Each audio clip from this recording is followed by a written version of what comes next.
नमस्कार, मी भक्ती दीपक नावाडे। मी भक्ती योगा स्टुडिओ माझं सेंटर आहे लातूरमध्ये, जिल्हा परिषदेच्या जवळ कलेक्टर ऑफिस नियर बाय आहे। आणि प्रॉपर आता न्यू हॉल होत आहे उषा किरण पेट्रोल पंपच्या बाजूला, रुईकर हॉस्पिटलच्या शेजारीच आहे माझा हा। मी यामध्ये योगा स्टुडिओ जेणेकरून मी जेव्हा माझं मॅरेज लग्न झालं तेव्हा मला तिन्ही शिजर झालेले, तिन्ही शिजर झाले। त्यानंतर मला 2-3 वर्षानंतर लगेच बॅक पेन चालू झाला। मग आम्ही म्हणजे लातूरमध्ये दाखवलं, बऱ्याच ठिकाणी दाखवलं, गादी सरकली, MRI स्कॅन केलेला होता, हाडांची झीज झाली, L4 L5 ची पूर्ण हाडांची झीज झालेली होती। मग यानंतर सर्वांनी सांगितले की स्पायनलचं तुम्हाला ऑपरेशन केलं पाहिजे। तरी आम्ही थोडंसं घरच्यांनी विचार केला। मग परत आम्ही स्पेशल हाडाचे तज्ञ औरंगाबादला गेलो, गावडे डॉक्टरांना दाखवलं। ते म्हणे की नाही बाळा, ते म्हणे की वयाच्या कमी वयात झालेला आहे तुला हा त्रास, तर तुम्ही हा त्रास कमी करण्यासाठी योगाने कमी होईल आणि तू योगावरती फोकस कर।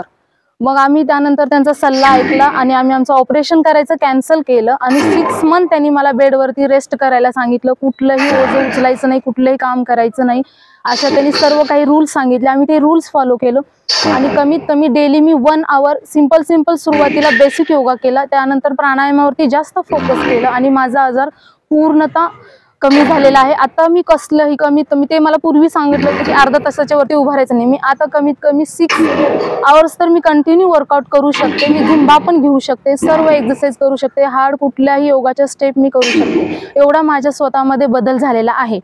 आणि यानंतर मी माझा विचार बदलला की माझ्यासारख्या अनेक महिलांना हा प्रॉब्लेम असणारच आणि कमीत कमी 50 ते 60% लेडीजला neck pain, back pain, shoulder pain आणि नी पेनचे प्रॉब्लेम चालू झालेले आहेत। सध्या कॅल्शियमचं प्रमाण कमी आहे, योग्य आहार घेतला जात नाही, यासाठी सर्व मार्गदर्शन करण्यासाठी आणि अनेक महिलांना आपल्याकडून संधी मिळण्यासाठी आपला अनुभव सांगितल्याने त्यांच्या जीवनात परिवर्तन होईल आणि प्रत्येक बेसिक प्रॉब्लेम झालेले, प्रत्येक महिलांच्या डिलिव्हरीमध्ये शिजरचं प्रमाण वाढलेलं आहे।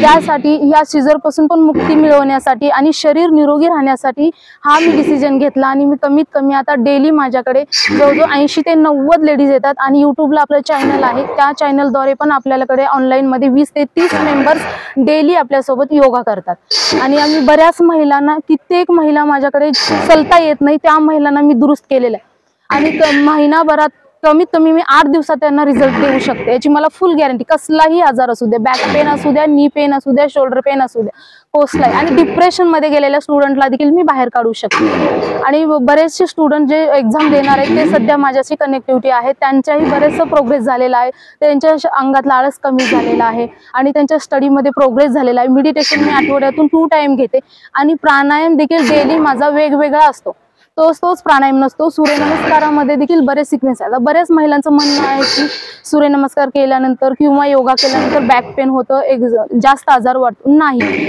पद्धती वेगवेगळ्या आहेत आणि वेगवेगळ्या पोझिशनने त्यांना आपण जर दिलं एक्सरसाइज तर नक्की आजार कमी होतील, बिना औषध गोळ्याचं आपलं शरीर निरोगी राहील, असा मी आणखीन प्रयत्न करणार आहे। आणि बऱ्याचशा महिलांशी माझी कनेक्टिव्हिटी आहे आणि हेच नाही, आम्ही प्रत्येक डेज पण साजरा करतो योगा।